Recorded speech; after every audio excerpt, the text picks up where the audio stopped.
നമസ്തേ. സനാതനധർമ്മമാർഗത്തിലെ ഹിന്ദുധർമ്മമാർഗത്തിലെ എല്ലാവർക്കും പ്രണാമം. ഞാൻ കുടവട്ടൂർ വാമനൻ നമ്പൂതിരി, കൊട്ടാരക്കര. എല്ലാ ബുധനാഴ്ചയും നടത്തി വരാറുള്ള സനാതനധർമ്മ ആചാര ചിന്തകൾ അതിൻ്റെ 158 ഭാഗത്തിലേക്ക് ഏവർക്കും സ്വാഗതം. ഐതരേയോപനിഷത്താണ് നമ്മളിപ്പോൾ ചർച്ച ചെയ്തുകൊണ്ടിരിക്കുന്നത്. ഐതരേയോപനിഷത്ത് 3-ാം ഖണ്ഡം ആണ് കഴിഞ്ഞ ദിവസം നമ്മൾ പറഞ്ഞത്. അന്നവുമായി ബന്ധപ്പെട്ട വിഷയങ്ങളാണ് സംസാരിച്ചു കൊണ്ടിരുന്നത്. അന്നത്തെ വാക്കുകൊണ്ടും ഗന്ധം കൊണ്ടും കാഴ്ച കൊണ്ടും കേൾവി കൊണ്ടും ഗ്രഹിക്കുവാൻ സാധിച്ചില്ല. തുടർന്ന് ദേഹേന്ദ്രിയങ്ങൾ ചേർന്നതായ ആ പ്രഥമ പുരുഷൻ, അതായത് ആത്മാവ് എന്നുള്ള തലത്തിലാണ് ഇവിടെ പറയുന്നത്, അന്നത്തെ സ്പന്ദനം കൊണ്ട് അല്ലെങ്കിൽ ത്വഗ് ഇന്ദ്രിയത്താൽ ഗ്രഹിക്കുവാൻ ആരംഭിച്ചു. അതായത് ത്വഗിന്ദ്രിയത്തിനെ വിഷയമാക്കാൻ ആരംഭിച്ചു എന്ന് താല്പര്യം. പ്രഥമജാതനായ ആ പുരുഷന് സ്പർശനം കൊണ്ട് അന്നത്തെ ഗ്രഹിക്കുവാൻ സാധിച്ചിരുന്നുവെങ്കിൽ ആ പുരുഷനിൽ നിന്നും പിന്നീടുണ്ടായവയെല്ലാം സ്പർശം കൊണ്ട് തന്നെ അന്നം സ്വീകരിച്ച് തൃപ്തിപ്പെടുമായിരുന്നു. അങ്ങനെ അല്ലാത്തതിനാൽ അന്നത്തെ അന്ന് സ്പർശനം കൊണ്ട് ഗ്രഹിക്കാൻ സാധിച്ചിട്ടില്ല എന്ന് മനസ്സിലാക്കാം. പിന്നീട് അന്നത്തെ ചിത്തത്താൽ ഗ്രഹിക്കുവാൻ ആഗ്രഹിച്ചു. എന്നാൽ ചിന്തയിലൂടെ അതിനെ ഗ്രഹിക്കുവാൻ ശക്തനായില്ല. ചിത്തം കൊണ്ട് ഗ്രഹിച്ചിരുന്നുവെങ്കിൽ ആ അന്നത്തെ ധ്യാനത്തിലൂടെ ചിന്തിച്ച് തൃപ്തിപ്പെടാമായിരുന്നു. ഇവിടെ വാക്ക്, ഗന്ധം, കാഴ്ച, കേൾവി, സ്പർശം എന്നിവ കൊണ്ടൊന്നും അന്നത്തെ ഗ്രഹിക്കുവാൻ സാധിച്ചില്ല. തുടർന്ന് ദേഹേന്ദ്രിയങ്ങൾ ചേർന്നതായ ആ പ്രഥമ പുരുഷൻ അന്നത്തെ മനസ്സുകൊണ്ട് ഗ്രഹിക്കുവാൻ ആരംഭിച്ചു. അതായത് മനസ്സെന്ന ഇന്ദ്രിയത്തിനെ വിഷയമാക്കുവാൻ ആരംഭിച്ചു. പ്രഥമജാതാവായ ആ പുരുഷന് മനസ്സുകൊണ്ട് അന്നത്തെ ഗ്രഹിക്കുവാൻ സാധിച്ചിരുന്നുവെങ്കിൽ ആ പുരുഷനിൽ നിന്നും പിന്നീടുണ്ടായവരെല്ലാം ധ്യാനിച്ചുകൊണ്ട് തന്നെ അന്നം സ്വീകരിച്ച് തൃപ്തിപ്പെടുമായിരുന്നു. അങ്ങനെ അല്ലാത്തതിനാൽ അന്നത്തെ അന്ന് ചിന്തിച്ചുകൊണ്ട് ഗ്രഹിക്കാൻ സാധിച്ചിട്ടില്ല എന്നും മനസ്സിലാക്കാം. ഇനി അന്നത്തെ പുരുഷൻ ജനനേന്ദ്രിയത്താൽ ഗ്രഹിക്കുവാൻ ആഗ്രഹിച്ചോ? എന്നാൽ അവന് അതിന് സാധിച്ചില്ല. അതിന് സാധിച്ചിരുന്നുവെങ്കിൽ അന്നത്തെ വിസർജിച്ച് തൃപ്തിപ്പെടേണ്ടി വന്നേനെ. അങ്ങനെയും സംഭവിച്ചിട്ടില്ല. ഇനി അപാനവായുവിനെ കൊണ്ട് അന്നത്തെ ഗ്രഹിക്കുവാൻ ആരംഭിച്ചു. എന്നാൽ അതിനെ ഭക്ഷിക്കുകയാണ് ഉണ്ടായത്. അവനാണ് ഈ അന്നത്തിൻ്റെ ഗ്രാഹകൻ. അന്നം കൊണ്ട് ജീവൻ നിലനിർത്തുവാൻ ഏതൊരു വായുവാണോ പ്രസിദ്ധമായിരിക്കുന്നത് അത് അപാനവായുവാകുന്നു.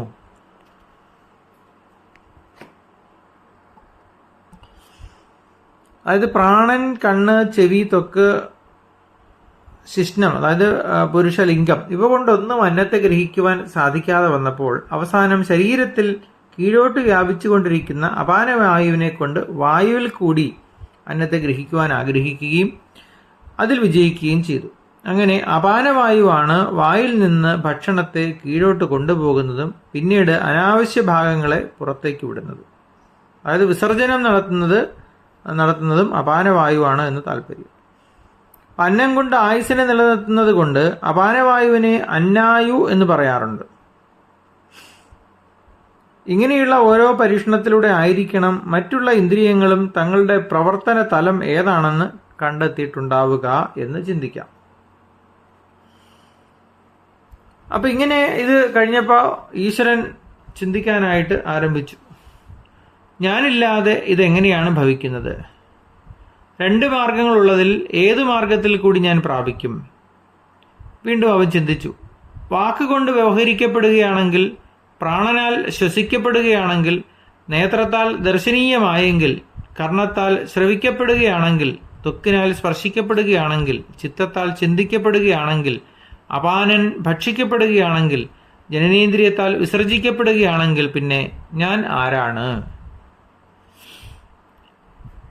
അതായത് ഇന്ദ്രിയങ്ങളെയും അവയുടെ അധിഷ്ഠാന തത്വങ്ങളെയും അതിദേവതകളെയും അന്നത്തെയും സൃഷ്ടിച്ചതിന് ശേഷം സൃഷ്ടികർത്താവായ ഈശ്വരൻ ആലോചിക്കുകയാണ്, എന്നെ കൂടാതെ അവയ്ക്ക് എങ്ങനെ നിലനിൽക്കാൻ സാധിക്കും? സംഘാതസ്യ പരാർത്ഥത്വാത് എന്ന നിയമപ്രകാരം ദേഹേന്ദ്രിയ സംഘാതത്തിന്റെ പ്രവൃത്തികൾക്ക് ഫലഭോക്താവായി ആരെങ്കിലും ഉണ്ടായിരിക്കണം എന്നതാണ്. ഒരു പുരത്തിലെ പൗരന്മാരെല്ലാം രാജാവിന് വേണ്ടി പ്രവർത്തിക്കുന്നത് പോലെ, രാജാവ് പൗരന്മാരെ ശരിയായി പ്രവർത്തിപ്പിക്കുന്നത് പോലെ ഇവയെ പ്രവർത്തിപ്പിക്കുവാനും ഒരാൾ ഉണ്ടാകണം. അതിൽ ഇവർക്ക് വേണ്ടി ഞാൻ തന്നെ ഈ സംഘാതത്തിൽ പ്രവേശിക്കണമെന്നും അല്ലെങ്കിൽ രാജാവില്ലാത്ത രാജ്യം പോലെ എല്ലാം അനാഥമായി തീരുമെന്നും ഈശ്വരൻ കരുതുന്നു. മൂർധാവ്, പാദം എന്നിങ്ങനെ 2 മാർഗങ്ങളാണ് ഇതിൽ പ്രവേശിക്കുവാനുള്ളത്. ഇവയിൽ ഏത് മാർഗത്തിൽ കൂടിയാണ് ഞാൻ പ്രവേശിക്കേണ്ടത്? രാജാവ് പുരത്തിൽ വന്ന് അധികൃതന്മാരെ നിയന്ത്രിക്കുകയും അവരുടെ പ്രവർത്തന ഫലം അനുഭവിക്കുകയും ചെയ്യുന്നത് പോലെ ഞാൻ ഇതിൽ പ്രവേശിച്ച് ഇന്ദ്രിയങ്ങളെ നിയന്ത്രിക്കുകയും അവയുടെ പ്രവൃത്തിഫലം അനുഭവിക്കുകയും ചെയ്താൽ മാത്രമേ ഞാൻ എങ്ങനെയുള്ളവനാണെന്ന് മറ്റുള്ളവർ അറിയുകയുള്ളൂ.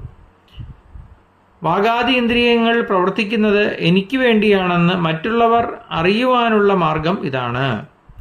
ഇങ്ങനെ ആലോചിച്ച് സൃഷ്ടികർത്താവ് സംഘാതത്തിൽ പ്രവേശിക്കുവാൻ തീർച്ചപ്പെടുത്തി.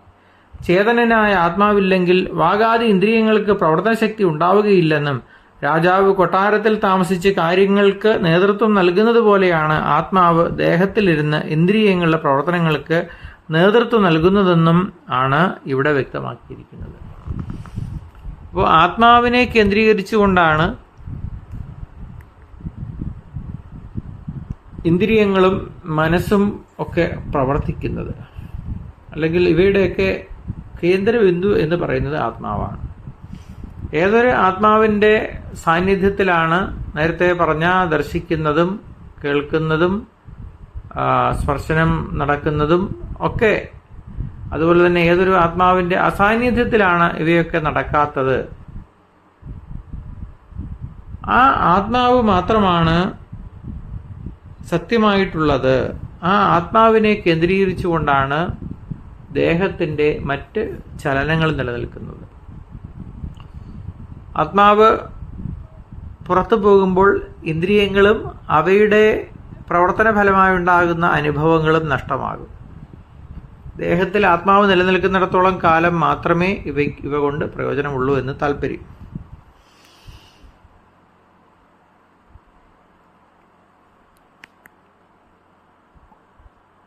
ഇപ്പം നമ്മൾ മുൻപ് ആത്മാവിനെ കുറിച്ച് പറയുന്നത് പോലെ തന്നെ, അല്ലെങ്കിൽ പറഞ്ഞതുപോലെ തന്നെ പ്രാണനെക്കുറിച്ചും പറഞ്ഞിട്ടുണ്ട്. ഇവിടെ പറയുന്നത് പ്രാണന് ആത്മാവിൻ്റെ ആജ്ഞകൾ അനുസരിക്കുന്ന ഒരു ഭൃത്യൻ്റെ സ്ഥാനമേ ഉള്ളൂ എന്നാണ്. ആത്മാവാണ് ഉയർന്നു നിൽക്കുന്നത്. ആ ആത്മാവിൻ്റെ ഒരു ഭൃത്യൻ്റെ സ്ഥാനമാണ് പ്രാണനുള്ളത്. ഭൃത്യൻ പ്രവേശിച്ച മാർഗത്തിലൂടെ സ്വാമിയും പ്രവേശിക്കുന്നത് ശരിയല്ലാത്തതിനാൽ ആത്മാവ് ജ്ഞാനശക്തി രൂപത്തിൽ ശിരസ് പിളർന്ന് ബ്രഹ്മരന്ധ്രത്തിൽ കൂടി ഈ സംഘാതത്തിൽ പ്രവേശിച്ച് ജീവനായി തീരുന്നു. ആത്മാവിൻ്റെ പ്രവേശനം ഏതുവഴിയാണ് എന്നുള്ള സംശയത്തിനുള്ള മറുപടിയാണിത്. ബ്രഹ്മരന്ധ്രം നമ്മുടെ തലയുടെ മുകളിലെ ഏതാണ്ട് മധ്യഭാഗത്തായിട്ട് ഒരു വളരെ വളരെ അണുസമാനമായ ഒരു സുഷിരമുണ്ട് എന്നും ആ സുഷിരത്തിൽ കൂടിയാണ് ആത്മാവ് ദേഹത്തിലേക്ക് പ്രവേശിക്കുന്നതെന്നും പറയുന്നു.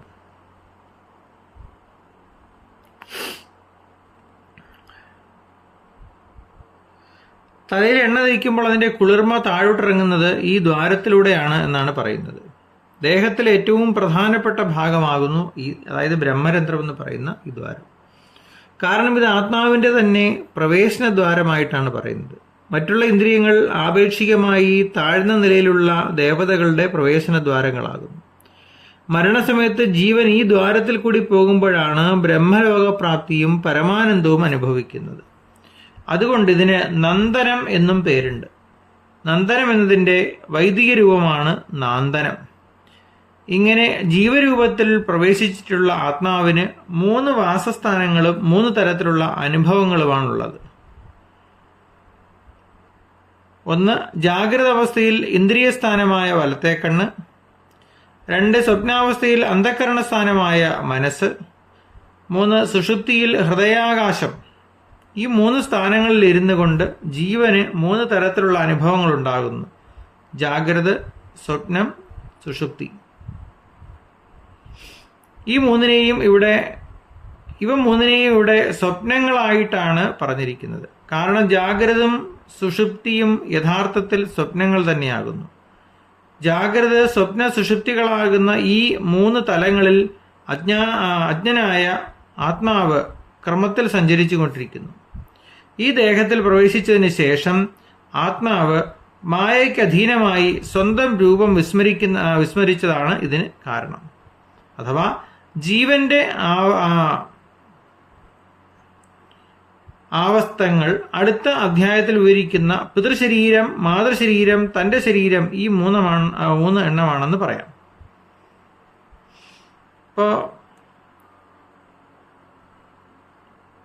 ജീവനുമായി ബന്ധപ്പെട്ട വിഷയങ്ങളെക്കുറിച്ച് പിന്നീട് പറയാമെന്നാണ് സൂചിപ്പിക്കുന്നത് ഈ ഉപനിഷത്ത്.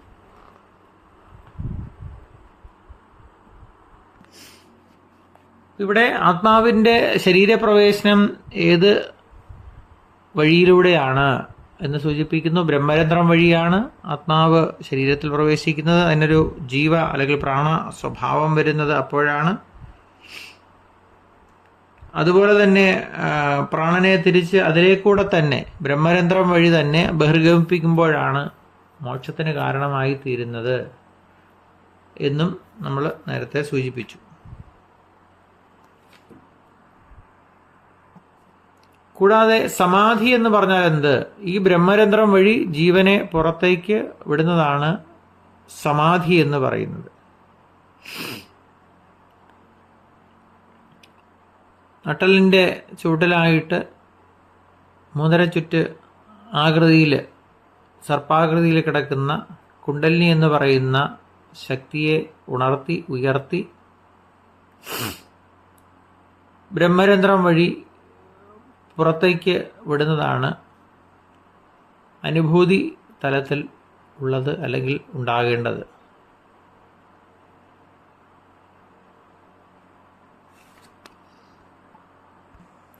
ഇങ്ങനെ പ്രവേശിക്കുന്ന ആത്മാവിന് 3 തരത്തിലുള്ള അനുഭവസ്ഥാനങ്ങൾ ഉള്ളതായിട്ട് പറയുന്നു. ജാഗ്രത അവസ്ഥയിൽ ഇന്ദ്രിയസ്ഥാനമായ വലത്തെ കണ്ണ്, സ്വപ്നാവസ്ഥയിൽ അന്ധകരണമായ മനസ്സ്, സുഷുപ്തി അവസ്ഥയിൽ ഹൃദയാകാശം. ഈ 3 സ്ഥാനങ്ങളിൽ ഇരുന്നു കൊണ്ട് ജീവന് 3 തരത്തിലുള്ള അനുഭവങ്ങളുണ്ടാകുന്നു. ജാഗ്രത, സ്വപ്നം, സുഷുപ്തി ഇവ 3നെയും ഇവിടെ സ്വപ്നങ്ങളായിട്ടാണ് പറയുന്നത്. കാരണം ജാഗ്രതും സുഷുപ്തിയും യഥാർത്ഥത്തിൽ സ്വപ്നങ്ങൾ തന്നെയാണ്. ജാഗ്രത, സ്വപ്ന, സുഷുപ്തികളാകുന്ന ഈ 3 തലങ്ങളിൽ അജ്ഞനായ ആത്മാവ് ക്രമത്തിൽ സഞ്ചരിച്ചു കൊണ്ടിരിക്കുന്നു. ഈ ദേഹത്തിൽ പ്രവേശിച്ചതിന് ശേഷം ആത്മാവ് മായയ്ക്ക് അധീനമായി സ്വന്തം രൂപം വിസ്മയിക്കുന്നു. അഥവാ ജീവന്റെ അവസ്ഥകൾ എന്ന് പറയുന്ന അടുത്ത അധ്യായത്തിൽ വിവരിക്കുന്ന പിതൃശരീരം, മാതൃശരീരം, തന്റെ ശരീരം, ഈ 3 എണ്ണമാണെന്ന് സൂചിപ്പിക്കുന്നു. അപ്പോൾ ചുരുക്കത്തില് ആത്മാവിൻ്റെ ഇന്ദ്രിയങ്ങളുമായിട്ടുള്ള ബന്ധങ്ങളും ആ ജീവനുമായി ബന്ധപ്പെട്ട് വരുന്ന 3 അവസ്ഥകൾ, ആ അവസ്ഥകളുടെ സംരക്ഷണം,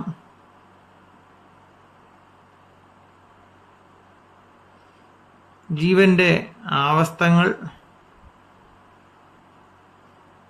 ഇങ്ങനെ നിരവധി കാര്യങ്ങൾ ഇവിടെ സൂചിപ്പിക്കുന്നുണ്ട്.